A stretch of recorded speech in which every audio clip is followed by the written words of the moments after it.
Hello guys, welcome back to my channel Shatabdi's kitchen and blog. আবার চলে এসেছি একটা নতুন রেসিপি নিয়ে। আজকের রেসিপিটা হচ্ছে মর্নিংয়ের, মর্নিং ব্রেকফাস্ট। আজকে অ্যাকচুয়ালি স্যাটারডে, তো স্যাটারডে আমি অনেকটাই রিলিফ থাকি বিকজ আজকে বাচ্চাদের মানে চিট ডে বলতে পারো, বা বলতে পারো কি স্ন্যাক্স আইটেম কিছু নিয়ে যেতে পারে ওরা। তো আজকে আমি ভাবলাম ওদেরকে আমি নুডলস বানিয়ে দিই। তো আমি কিভাবে নুডলসটা বানাচ্ছি দেখো। তো তোমাদের দেখালাম আলু আর শিমলা মির্চ আমি আগে থেকেই কেটে নিয়েছিলাম, আর একটু পেঁয়াজ কেটে নিয়েছি। তো এখানে আমি টপসের নুডলস ইউজ করছি, এটা প্লেন নুডলস একদম। তো আমি এগুলোকে আগে জলের মধ্যে ভালো করে বয়েল করে নেবো, আর এগুলোকে অর্ধেক ভেঙে ভেঙেই বয়েল করতে হয় বিকজ এগুলো এত লম্বা লম্বা স্টিক থাকে, তো একবারে পুরো বয়েল হয় না। তো এগুলোকে আমি জলের মধ্যে দিয়ে দিলাম, আর সাথে দিয়ে দিলাম একটুখানি সাদা তেল। আর এই সাদা তেলটা এই জন্য দেওয়া বিকজ যাতে এগুলো এক দুসরার সাথে চিপকে না যায়। তো এটা জাস্ট 5 থেকে 6 সেকেন্ড জাস্ট একটু বয়েল হয়েছে, আর আমি দেখো এখানে দেখিয়ে দিচ্ছি তোমাদেরকে, এটা একদম ডান হয়ে গেছে। এর থেকে বেশি আমি বয়েল করব না, এর থেকে বেশি বয়েল করলে কি হবে সেটা আমি তোমাদেরকে আগে বলবো। তো চলো এটাকে আগে ভালো করে ঠান্ডা করে নেওয়া যাক। তো এখানে আমি ঠান্ডার জল উপর থেকে দিয়ে এটাকে ঠান্ডা করে নিয়েছি। আর তোমরা দেখতেই পাচ্ছ এক একটা নুডলস কত কত খিলা খিলা লাগছে। তো চলো এখানে আমি বানাচ্ছি। তো আজকে আমি যেহেতু স্কুলে দেবো, তো আমি এটা ভেজিটেরিয়ান বানাচ্ছি। মোস্টলি আমি এটা এগ দিয়ে বানাই যখন আমি ঘরেই বানাই। তো স্কুলে এগ অ্যালাউড না, তো তাই জন্য ভেজিটেরিয়ান। তো মানে পেঁয়াজ তো যাবে অবভিয়াসলি, বাট এগটা যাবে না। তো এখানে আগে পেঁয়াজ দিয়ে দিলাম সাদা তেলের মধ্যে। আর পেঁয়াজটাকে বেশি ফ্রাই করবো না একদম, বিকজ এটা তো আর সবজি বানাচ্ছি না, এটাতে একটু পেঁয়াজটা কাঁচা কাঁচা টাইপেরই থাকবে। তো তারপরে আমি এখানে আলু আর শিমলা মির্চ দিয়ে দিয়েছি। তোমরা চাইলে এখানে গাজর ইউজ করতে পারো, বিনস ইউজ করতে পারো, যা ভেজিস তোমাদের বাচ্চারা ভালো খায় সেগুলো তোমরা ইউজ করতে পারো।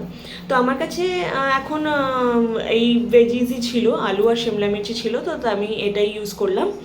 আর এরপর আমি দেবো অল্প একটু মশলা, বেশি কোনো মশলাটাতে যাবে না, জাস্ট একটু হলুদ আর একটুখানি লাল লাল মির্চের পাউডার দিয়েছি ফর টেস্ট, আর একটুখানি নুন দিয়েছি। তোমরা চাইলে এখানে মানে শুকনো লঙ্কা আমি অ্যাড করেছি, তোমরা চাইলে কাঁচা লঙ্কা কুচি কুচি করেও দিতে পারো।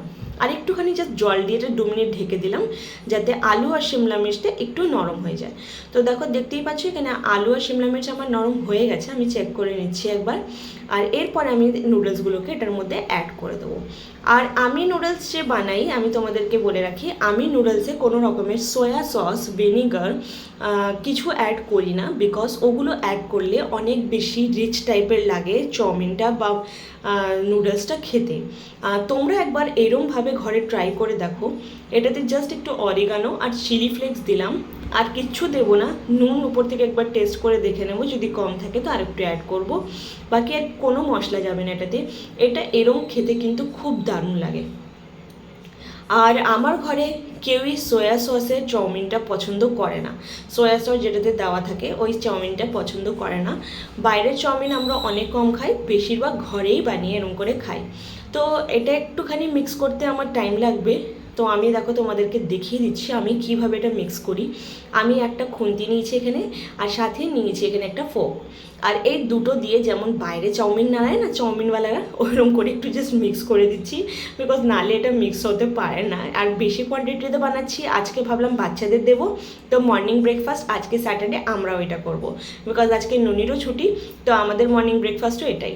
আর সাথে দিয়েছি একটুখানি চিনি আর একটুখানি নাড়িয়ে আমার এখানে হয়ে গেছে নুডলস একদম ডান। তো চলো এটা ঠান্ডা করে পুরোভাবে আমি তারপর টিফিন প্যাক করেছি। কেউ বলো না যে গরম গরম কেন টিফিন প্যাক, মানে টিফিনের মধ্যে ঢেলে দিলে। তো একদম ঠান্ডা করার পরই আমি টিফিনটাকে প্যাক করেছি। দেখতেই পাচ্ছ এখানে আমি দুটোই রেখে দিয়েছি, দুজনের টিফিন বক্স এখানে। আর আমি আর কে দিচ্ছি সাথে, ওদের অ্যাকচুয়ালি টিফিন বক্সের তিনটে জায়গা আছে। একটা এটাতে রুটি নিয়ে যায় রোজ, আর একটাতে তরকারি, আর একটাতে কোনো কিছু স্ন্যাক্সও দিই না, বেশিরভাগ আমি মিষ্টি বা ফ্রুটস দিই। তো আমি একটাতে আজকে সসের দুটো পাউচ রেখে দিলাম, আর একটাতে আমি দিলাম আজকে গোলাপ জামুন, ঘরে যা ছিল। আজকে আর কোনো ফ্রুটস দিচ্ছি না, আজকে গোলাপ জামুন দিলাম। বেশিরভাগ চেষ্টা করি ফ্রুটস দেওয়ার। তো চলো এখানে এদের রেডি হয়ে গেছে। আর একবার এরমভাবে তোমরা ট্রাই করো, আমি তোমাদেরকে প্লেটে নিয়ে দেখিয়ে দিচ্ছি।